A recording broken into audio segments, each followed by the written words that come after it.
never going to let that one die. I don't know why it's so funny to me. The Browns will be without their head coach, Kevin Stefanski, due to COVID. Mike Prefer will be the acting head coach. Their facility has been closed since December 30th. 5 players, fellas, are out on the COVID list. Meanwhile, Baker Mayfield has not thrown a pass since Sunday due to virtual practices. Juju with a little trash talk. Nah, I think they're still the same Browns team I play every year. I think they're nameless, great faces.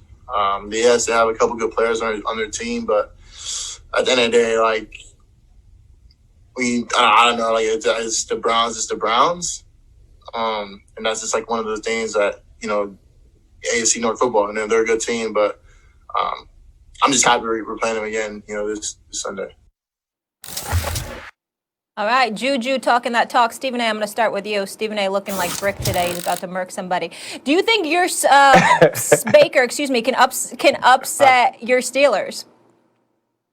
Hell no. I'm not predicting that. But by the way, since you brought up Brick in General Hospital, I will be on next Wednesday and Thursday. Next Wednesday and Thursday as Brick on General Hospital. Stay tuned. Now let me get back to what happens when you take off 17 pounds. About this. That's right. Excuse me? What'd you say, Max? I said, see what happens when you take off 17 pounds back to back. Well, listen, man, I got to do what I got to do, but I got to give Ryan Clark love, man. You'd be very, very proud of me. He said it yesterday, consistency. I took 2 days off, slacked off a little bit, then saw Ryan Clark talk about consistency. I got my behind right back in the gym the last My guy. nights. So, you know, I heard him loud and clear. Max, by the way, you got to figure something out, bro. You know what I'm talking about. Anyway. Oh, my goodness. Anyway, you know, I can see you on the Peloton. Hey, Stephen A. Pedaling away. Stephen A., you motivated me. Listen, here's the deal. That's right. I did motivate you, and you got on the elliptical, and you hurt your back, brother. I'm just saying, let's figure that out. Talk to Ryan. He'll help you. Here's the deal with the Steelers. The elliptical ain't gonna get it done. You gotta do more than that. But the elliptical ain't gonna get it done. Tell her, Ryan. Degree of difficulty on the elliptical is not that serious. The elliptical. That's very bad, Max. That's very bad. But here's the deal, y'all. The Steelers I expect the Steelers to win. I'm predicting the Steelers are going to win. I do not believe that if they lose, it's going to be because of Baker Mayfield. I believe it's going to be because of Nick Chubb and Kareem Hunt. I believe it's going to be because of the Steelers' inability to run the football because they got the worst rushing attack in all of the National Football League, okay? Ranked dead last.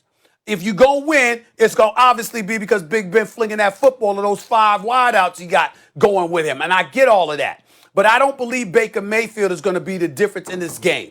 I believe it's going to come down to the Steelers' ability to stop the run of the Cleveland Browns. If they stop the run and they force Baker Mayfield to beat them, it's not going to happen. I'm predicting it won't happen. The Steelers will handle their business. The only other thing I want to say is that Juju Smith-Schuster, love the kid, love his promise, the whole bit. I just want him to talk a little bit less. You were dancing on midfield and stuff like that. Mike Tomlin had to put a stop to that because the level of production wasn't up to par. You know, you in the playoffs right now. We want to see you perform tomorrow. Another season where you don't have 1,000 yards. Pump the brakes just a little bit. Just go out there and ball. Don't give anybody bulletin board material coming from you. Not yet. Well, look, Juju Smith-Schuster said the Browns are still the Browns. Here's the problem. The Steelers aren't still the Steelers. If the Steelers were still the Steelers, that'd be one thing. I'd say Baker Mayfield can't upset the Steelers, but they're not. You know, the Steelers still the Steelers means guys like Troy Polamalu and Ryan Clark making you pay. You can complete the play, but you are going to take something away with you that makes you maybe a little hesitant, that takes a little of your heart away. That was the Steelers, not just, you know, we talk about run the ball, stop the run. There ain't guys in the secondary like that anymore. And the Steelers can't run the ball. They just can't run the ball. They can't block for the run. And Roethlisberger whether he can or he can't, he ain't throwing the ball down the field, right? Maybe the offensive line's not giving him enough time. Maybe it's age and he's changed the way he's played. He's getting rid of the ball quicker, dinking and dunking. But you don't see him successfully throw the ball down the field. Where's the vertical passing game? So the Steelers are not the Steelers that we all think about. Meantime, who are the Browns? Can they pull off the upset? Am I like in crazy land here? They just played the Steelers. This is an immediate rematch, and they won. Are we talking about a team that didn't just play the Steelers? They did. And by the way, home field, as I said. In some instances, if it's New Orleans going to Green Bay, we could talk. But for the most part, it ain't what it normally is because of COVID, right? So it's not the same. The home field advantage is not the same. And the Browns aren't going to have Stefanski. That's true. You know who they are going to have? Denzel Ward, who they haven't had. Can the Browns do it? Absolutely they can do it. Yeah, the Browns can do it. You really give the Browns a better chance than the Washington football team. I think what starts to stack up against the Browns is not having an opportunity to practice. And then when you really dive into that, you say, well, Kevin Stefanski was able to insert, and scheme for the game to finish the year, right? Week 17 was against the Pittsburgh Steelers. Much of that will be carryover. You add Denzel Ward. Maybe Kevin Johnson comes off the COVID reserve list, so you get some other pieces. But think about this, guys. Mike Prefer is going to have to be a head coach for the first time ever in his career, and he didn't get a week of practice. He didn't get to have the guys in the building. They didn't get to feel the way that he moved around as the head coach, the way that he moved around as the decision maker. Alex Van Pelt didn't get to put together his offensive scheme, or didn't get to have the plays he wanted and get to communicate in the way with Baker Mayfield that he will as he calls plays this weekend or Sunday against the Pittsburgh Steelers. And they definitely have a shot, right? You can run the football. You can obviously stop the run when you play the Pittsburgh Steelers and force Ben Roethlisberger to beat you and hope you don't get beat over the top the way you did with Mason Rudolph in the game last weekend. But what Juju Smith-Schuster is saying is something you inherit when you become a Steeler. When you walk into the Southside facility in Pittsburgh, these are two things you know. The first thing that you inhale is, every time we play the Baltimore Ravens, it's going to be a drag-out, knockdown fight, and you got to bring your lunch pail. That's what you know. And then you think to yourself, the Cleveland Browns are just the Browns. And Juju Smith-Schuster's only been in this league 3 years, and you think back to the first game, you stump them out 38-6. You feel like you lost the last game because Ben Roethlisberger isn't playing.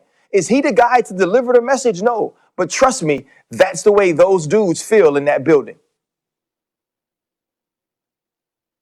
You know, all right, we good, guys? No disagreement there. Oh. No disagreement there. No disagreement there. But at the end of the day, even though I feel that way, in Juju Smith-Schuster, I have no problem with him feeling that way. Just articulating it makes me a little bit nervous, but not too much. Other than that, I still haven't gotten over the fact that Max Kellerman hurt his back on an elliptical. Bro, that's crazy to me. I've herniated discs in my back. What do you want from me? That's like hurting your back sleeping. I herniated discs in my back. Stephen A. made the comment I could take off 5 or 10. I went on the elliptical between this show and the radio show for a half hour and my back went out. But I didn't tell you I did it during the elliptical. I didn't tell you I did it during the elliptical. I mean, he's younger than both of us, Ryan, and he's got back issues. You got to crawl before you can walk, brother. I'm very concerned, Max. I'm very concerned. I'm very concerned. I mean, you're the youngest of the crew, and you got back problems. For a second. I'm very concerned. All right, two questions, Max, before we go to break. Was there any resistance or was there any incline happening? Nope. He was just rolling. Real story or? No, there was nothing. Right. No, we don't want it. I don't want to hurt your street I don't want to hurt your street cred anymore. Let's leave it there. L4-5S1 is no joke. All right, we got to go. I had a tag, but let's just go to the bumps because we're talking too long. When we come back here on First Take, it's a special playoff weekend. Will Derrick Henry and the Titans keep Lamar Jackson winless in the playoffs again this season? The fellas debate that. RC sticking around. Monday night, the College Football National Championship on our air. Who will get the crown, Stephen A? Your team, Alabama or Ohio State? Stay here.